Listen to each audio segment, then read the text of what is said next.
क्या आपने कभी सोचा है कि जो जवान हमें दिन रात सुरक्षित रखने के लिए तैनात रहते हैं, उनकी अपनी जिंदगी कितनी मुश्किलों से भरी होती है। जो हमारी हिफाजत के लिए हथियार उठाते हैं, वो आखिर क्यों अपने जीवन को ही छोड़ने का फैसला कर लेते हैं। क्यों हर तीसरे दिन एक जवान ऐसा कठोर कदम उठाने पर मजबूर हो रहा है। क्या यह सिर्फ मानसिक तनाव है या इसके पीछे कुछ और गहरे कारण छुपे हैं। और सबसे बड़ा सवाल, क्या सरकार इन जवानों के लिए कुछ कर रही है। आज हम इन सवालों के जवाब ढूंढने की कोशिश करेंगे, तो बने रहिए मेरे साथ, क्योंकि आज का विषय ना सिर्फ दिलचस्प है बल्कि बेहद जरूरी भी है। आखिरकार जब तक हम इन मुद्दों को समझेंगे नहीं, तब तक बदलाव की उम्मीद करना बेकार है। पहले आप ये दो रिपोर्ट देखिए। द प्रिंट और TV9 भारतवर्ष की इनकी रिपोर्ट के अनुसार बीते 5 सालों में 3,351 जवानों ने अपनी जान गंवाई है। इनमें से 654 ने तो खुद ही अपनी जीवन लीला समाप्त कर ली है। आखिर क्यों हो रहा है ऐसा? क्या है इन जवानों की परेशानियां और इनसे निपटने के लिए सरकार क्या कर रही है? आज इन सभी पर विस्तार से बात करेंगे। सबसे पहले बात आंकड़ों की। 2018 से 2023 के बीच कुल 3,351 जवानों की मौत हुई है। इनमें से 275 जवान ऑपरेशन में शहीद हुए हैं। लेकिन चौंकाने वाला आंकड़ा यह है कि 3,076 जवान ड्यूटी के दौरान अपनी जान गंवा बैठे हैं। परेशान और अवसाद में आकर खुद ही अपनी जीवन लीला समाप्त करने की बात करें तो आंकड़े और भी डरावने हैं। इन 5 सालों में 654 जवानों ने अपनी खुद की जीवन लीला अपने आप ही समाप्त कर ली है। यानी हर तीसरे दिन एक जवान दुनिया को अवसाद के कारण छोड़ रहा है। सबसे ज्यादा मामले CRPF में दर्ज हुए हैं, जो कि 230 है। BSF में 174, CISF में 89 और SSB में 64 जवानों ने अपनी जीवन लीला समाप्त की है। अब सोचिए, जो जवान हमें सुरक्षित रखने के लिए दिन रात काम कर रहे हैं, उनकी खुद की जिंदगी कितनी असुरक्षित हो गई है। अब सवाल यह उठता है कि ऐसा क्यों हो रहा है। इसके पीछे कई कारण हैं। तनाव और पारिवारिक अलगाव। हमारे जवान लंबे समय तक परिवार से दूर रहते हैं। उनकी पोस्टिंग अक्सर खतरनाक और दूर दराज के इलाकों में होती है।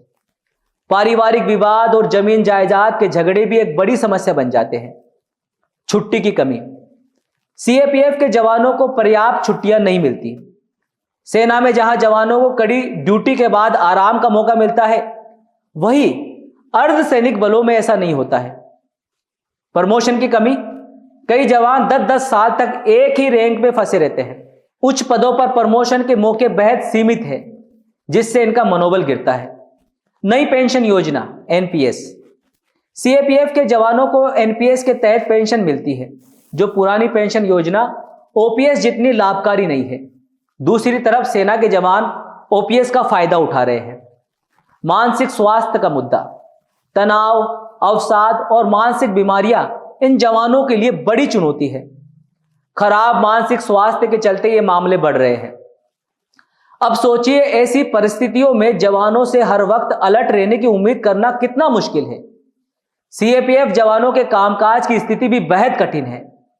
नक्सल प्रभावित इलाकों में इन्हें लगातार ऑपरेशन में रहना पड़ता है। सीमा सुरक्षा और कानून व्यवस्था बनाए रखने के लिए इन्हें कभी त्योहारों तो कभी चुनावों में तैनात कर दिया जाता है।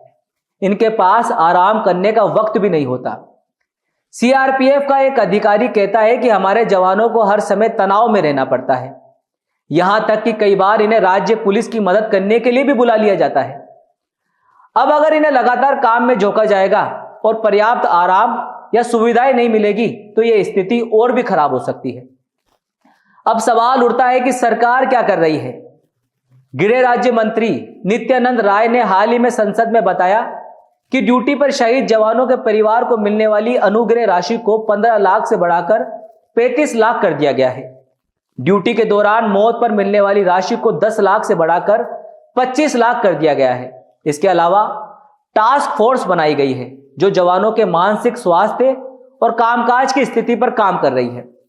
जवानों को परामर्श देने के लिए बड़ी सिस्टम लागू किया गया है। जिसमें 2 जवान एक दूसरे का ख्याल रखते हैं। छुट्टियों के लिए ई अवकाश प्लेटफॉर्म लाया गया है, लेकिन सवाल यह है कि क्या यह सब पर्याप्त है? क्योंकि आंकड़े बताते हैं कि स्थिति अब भी गंभीर है। समाधान क्या हो सकते हैं? सीएपीएफ जवानों की समस्याओं का समाधान आसान नहीं है, लेकिन कुछ ठोस कदम उठाए जा सकते हैं। मानसिक स्वास्थ्य पर ध्यान देना, हर यूनिट में काउंसलिंग की सुविधा उपलब्ध कराई जाए। जवानों के लिए मानसिक स्वास्थ्य जागरूकता प्रोग्राम चलाए जाए। पर्याप्त छुट्टियां, जवानों को नियमित अंतराल पर छुट्टियां मिलनी चाहिए ताकि वे परिवार के साथ समय बिता सके। प्रमोशन की प्रक्रिया में सुधार, प्रमोशन के लिए अतिरिक्त पद सृजित किए जाए। जवानों की मेहनत का सही मूल्यांकन हो। पेंशन योजना में बदलाव, सीएपीएफ के जवानों को भी ओपीएस का लाभ दिया जाना चाहिए। ड्यूटी का सही प्रबंधन, कठिन पोस्टिंग के बाद जवानों को आरामदायक जगह पर भेजा जाए। काम का बोझ कम करने के लिए रोटेशनल ड्यूटी लागू की जाए।